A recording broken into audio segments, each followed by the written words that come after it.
میرے آقا تاجدار مدینہ صلی اللہ علیہ وسلم نے فرمایا کہ رجب اللہ کا مہینہ، شعبان میرا مہینہ ہے، شعبان میرا مہینہ ہے۔ اور سیدہ ام المومنین ام سلمہ رضی اللہ تعالیٰ عنہ فرماتی ہیں کہ ماہ رمضان کے علاوہ لگاتار کسی مہینے میں نبی پاک نے روزے نہیں رکھے، اگر کسی مہینے میں روزے رکھے ہیں تو وہ ماہ شعبان کے اندر رکھے ہیں۔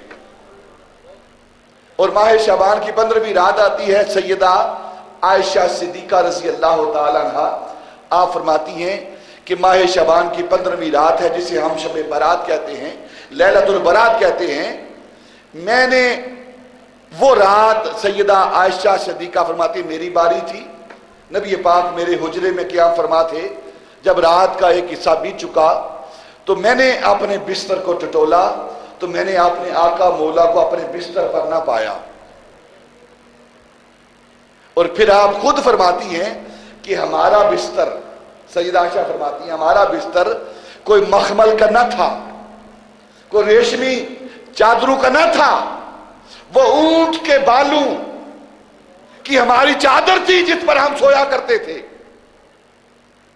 دیکھیں کیا کیفیت، کیا حالت ہے اپنے آقا و مولا کی۔ آپ فرماتے میں نے اپنے بستر پر ہاتھ پھیرا تو وہاں نبی پاک صلی اللہ علیہ وسلم کو نہ پایا، تو میں اٹھ کر اپنے کمرے کے اندر، اپنے حجرے کے اندر تلاش کرنے لگی تو میرا پاؤں نبی پاک صلی اللہ علیہ وسلم کے پاؤں کے ساتھ لگا۔ میں نے ہاتھ آگے کیا تو کیا دیکھتی ہوں کہ اپنے آقا مولا کو پایا، کس حالت میں پایا کہ آپ کا سر سجدے میں تھا، سر سجدے میں تھا۔ تو آپ فرماتی ہیں میں قریب بیٹھ گئی، رو رہے ہیں، آہوزاری کر رہے ہیں، اللہ کی بارگاہ میں مناجات کر رہے ہیں، اے اللہ میں تیری پناہ میں آتا ہوں، میں تیرے غصے سے پناہ طلب کرتا ہوں، میں تیرے غصے سے نکلنا چاہتا ہوں، تیری ناراضگی سے نکلنا چاہتا ہوں، میں تیرا بندہ ہوں، مجھے تو اپنی پناہ میں رکھ۔ اور نبی پاک صلی اللہ علیہ وسلم اللہ کی بارگاہ میں التجائیں کر رہے ہیں، دعائیں مانگ رہے ہیں، اے اللہ میرے پچھلے اگلے سارے گناہ معاف فرما۔ اس سے مراد کیا ہے؟ عقیدہ ہے اہل اسلام کا کہ نبی پاک صلی اللہ علیہ وسلم کے ذمے کوئی گناہ نہیں ہے۔ تو پھر یہ جو دعا کی جا رہی ہے کہ میرے اگلے پچھلے گناہ معاف فرما، اس سے مراد کیا ہے کہ میری امت کے سارے گناہ معاف فرما، یہ مراد ہے۔ اس سے آپ دعائیں کر رہے ہیں، رو رہے ہیں، حتیٰ کہ سیدہ عائشہ صدیقہ رضی اللہ تعالی عنہا فرماتی ہیں کہ صبح نمودار ہو گئی، صبح کا وقت ہو گیا، نبی پاک صلی اللہ علیہ وسلم نے جب سلام پھیرا تو میں نے کیا دیکھا کہ آپ کے پاؤں مبارک سو چکے ہیں، متورم ہو چکے ہیں، پاؤں پر ورم آ چکا ہے۔ پھر سیدہ طیبہ سیدہ عائشہ صدیقہ رضی اللہ تعالی عنہ فرماتی ہے میں نے اپنے آقا مولا کے پاؤں کو دبانا شروع کر دیا۔ جب دبانا شروع کیا تو میری آنکھوں سے آنسو جاری ہیں۔ میں نے پوچھا یا رسول اللہ میرے آقا مولا، اللہ نے اعلان کر دیا ہے آپ کے اگلے پچھلے سارے گناہ معاف کر دیے ہیں، آپ اللہ کے بندے ہیں، اس کے محبوب ہیں، اس کے رسول ہیں، راتیں عبادت میں گزرتی ہیں، دن کو لوگوں کی خدمت کی جاتی ہے، آپ غرباء مساکین کا خیال رکھتے ہیں، اور اس کے باوجود آپ راتوں کو قیام کرتے ہیں اور پاؤں مبارک سو جاتے ہیں۔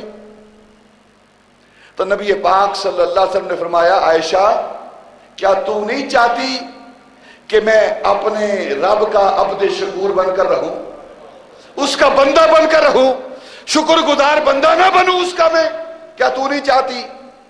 تو سید عائشہ صدیقہ رضی اللہ تعالی عنہا نے اگلا سوال کیا، یا رسول اللہ صلی اللہ علیہ وسلم یہ جو آپ کی امت ہے، یہ جو مخلوق ہے اللہ کی، کیا یہ سارے لوگ اپنے اعمال کی وجہ سے بخشے جائیں گے یا اس کی رحمت کی وجہ سے بخشے جائیں گے؟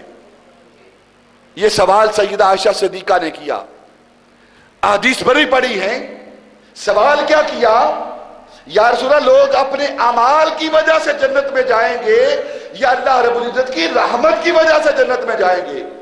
تو نبی پاک صلی اللہ علیہ وسلم نے فرمایا عائشہ لوگ اللہ کی مخلوق میرے امتی اس کی رحمت سے جنت میں جائیں گے۔ اعمال اچھی بات ہے لیکن اعمال پر بھروسہ نہیں، تکبر نہیں، عجب نہیں، ریا نہیں، تکبر نہیں اعمال پر کہ میں نے اعمال کر لیے ہیں اب پھر انسان اکڑتا پھرے نہ۔ آج جی ان کی ساری کا پیکر رہے، نماز پڑھے، نیک اعمال کرے، لیکن اس کی رحمت سے امید رکھے کہ وہ ہمیں بخش دے گا۔ سیدہ عائشہ صدیقہ نے پھر دوبارہ سوال کیا یا رسول اللہ لوگ اپنے اعمال کی وجہ سے یا اس کی رحمت کی وجہ سے جنت میں جائیں گے؟ تو میرے آقا نے پھر جواب دیا عائشہ لوگ اللہ رب العزت کی رحمت کے سبب جنت میں جائیں گے۔ پھر سیدہ عائشہ صدیقہ رضی اللہ تعالیٰ نے تیسری بار سوال کیا۔ جب تینوں بار سوال کر لیا، تینوں بار یہی جواب دیا، تو تیسری بار جواب لینے کے بعد سیدہ عائشہ صدیقہ نے نبی پاک صلی اللہ علیہ وسلم سے مخاطب ہو کر عرض کیا یا رسول اللہ آپ بھی اس کی رحمت سے جنت میں جائیں گے؟ تو میرے آقا تاجدار مدینہ صلی اللہ علیہ وسلم نے اپنا ہاتھ مارے، جس ہاتھ کو اللہ اپنا ہاتھ کہتا ہے اس ہاتھ کو سیدہ عائشہ صدیقہ کے سر پر رکھا اور فرمایا عائشہ ہاں میں بھی اس کی رحمت سے جنت میں جاؤں گا۔ یہاں تک علماء لوگ بیان کرتے ہیں کہ دیکھو جی نبی پاک نے خود فرمایا ہے کہ میں بھی اس کی رحمت سے جنت میں جاؤں گا، تو اب وہ بھی اس کی رحمت کے محتاج ہیں۔ میں سوال کرتا ہوں، پوچھتا ہوں لوگوں سے کہ اللہ کی رحمت ہے کیا؟ اللہ کی رحمت ہے کیا؟ آپ پڑھیں اللہ رب العزت کے اسماء الحسنہ پڑھیں، نام پڑھیں، علماء نے 4000 تک 313 سے لے کر 99 سے لے کر 99 نیم سے لے کر اسماء الحسنہ جو ہیں 4000، اور پھر بہت سارے لوگوں نے 4000 سے اوپر نام لکھے ہیں، اور کچھ ہمارے علماء نے لکھا ہے کہ جس طرح اس کی ذات کی کوئی حد نہیں اس طرح اس کے ناموں کی بھی کوئی حد نہیں ہے، اس کے اسماء کی بھی کوئی حد نہیں ہے۔ اور سارے اسماء جو کتابوں کے اندر ملتے ہیں نا بہت سارے اس کے نام ہیں، رحیم ہے، کریم ہے، قہار ہے، جبار ہے، غفور ہے، سارے نام ہیں اس کے، لیکن اس کے کسی نام کے اندر اسماء الحسنہ میں اللہ کا نام رحمت نہیں ہے۔ پڑھیں آپ پڑھ لیں، رحمت اس کا نام نہیں ہے۔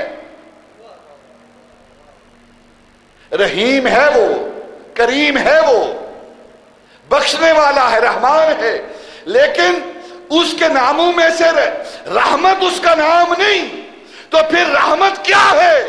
رحمت کس شے کا نام ہے؟ رحمت کس کا نام ہے؟ تو آؤ خود اللہ سے پوچھتے ہیں بتا تیری رحمت کیا ہے اور رحمت کس چیز کا نام ہے؟ تو اللہ فرماتا ہے میرا قرآن پڑھو، وَمَا أَرْسَلْنَاكَ إِلَّا رَحْمَةً لِلْعَالَمِينَ،